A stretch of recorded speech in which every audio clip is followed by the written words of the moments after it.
Today's podcast is sponsored by King's Cleaning Solutions. King's offers carpet cleaning, tile and grout cleaning, upholstery cleaning, natural stone maintenance, area rug cleaning, and hardwood floor cleaning in Kokomo and its surrounding areas. Contact them today for all of your cleaning needs.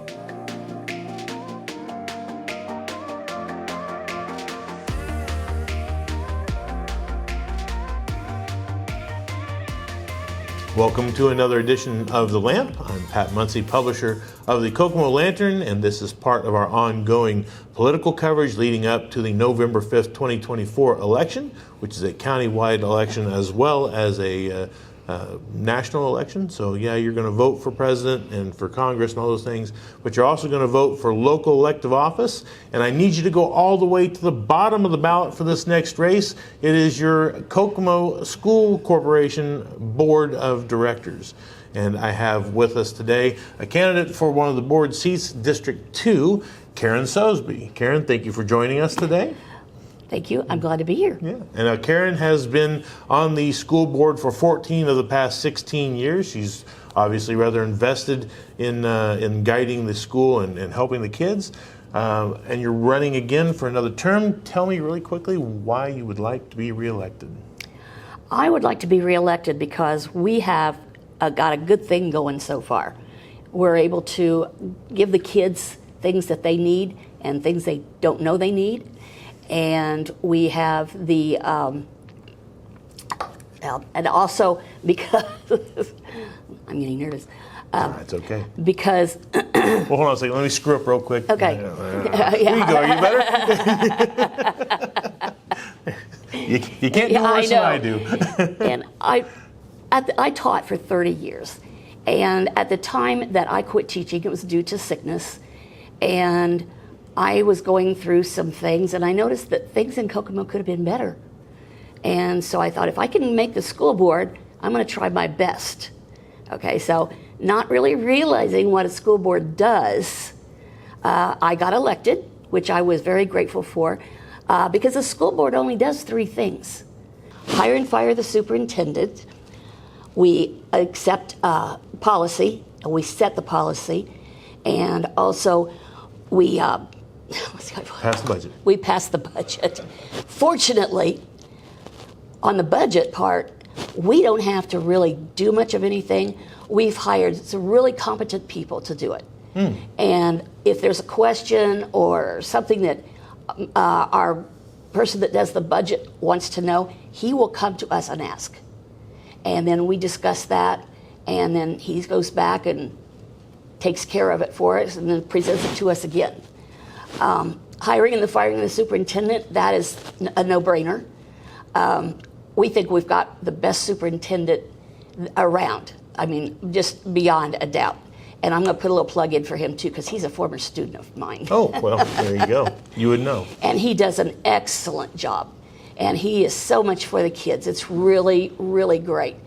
And on board policy, as the years go by, things change, and we need to have something in our policy that reflects that. So we need to change our policy from time to time to keep up with the standards that the Indiana state government has changed in their bills that they've passed. And so that's kind of what we're doing right now, is getting caught up and so addressing the change in the standards from the state where they've lowered the graduation standards. How did the school board respond to that? We spent a work session on that, and we got a copy of it before it became public, and we were able to discuss it.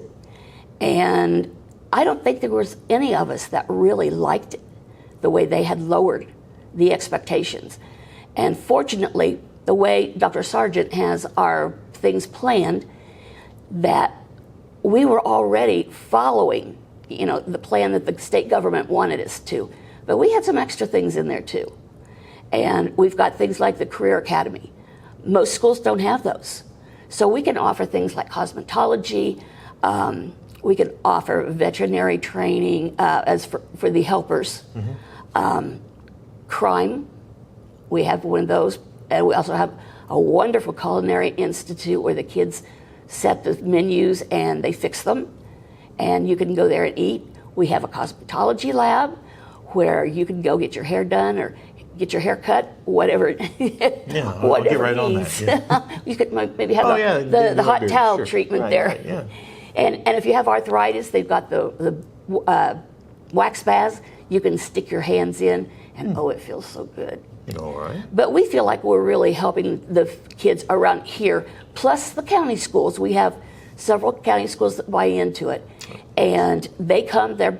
They drive every day and come to Kokomo for their vocational training, and they love it.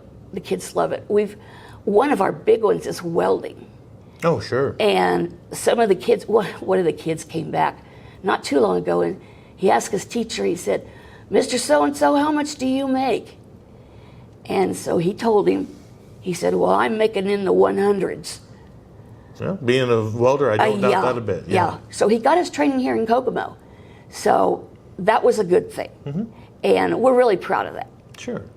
One of the criticisms that we've heard for years toward the school board is a lack of transparency and a lack of access.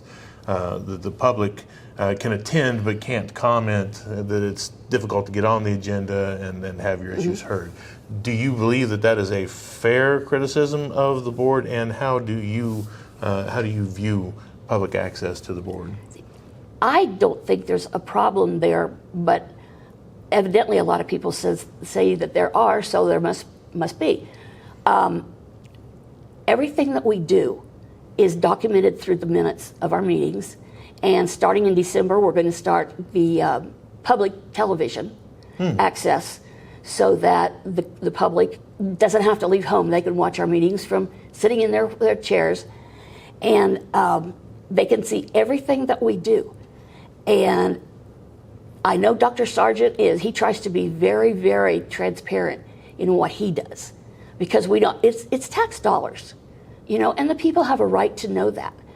But also they need to take the notion that, well, let me check this out and see if I really want to make waves, because it depends. Here lately, we have some people who think they want to make waves, and they try all kinds of things to get on the board, which that's their prerogative. We love it, They want to speak at the board.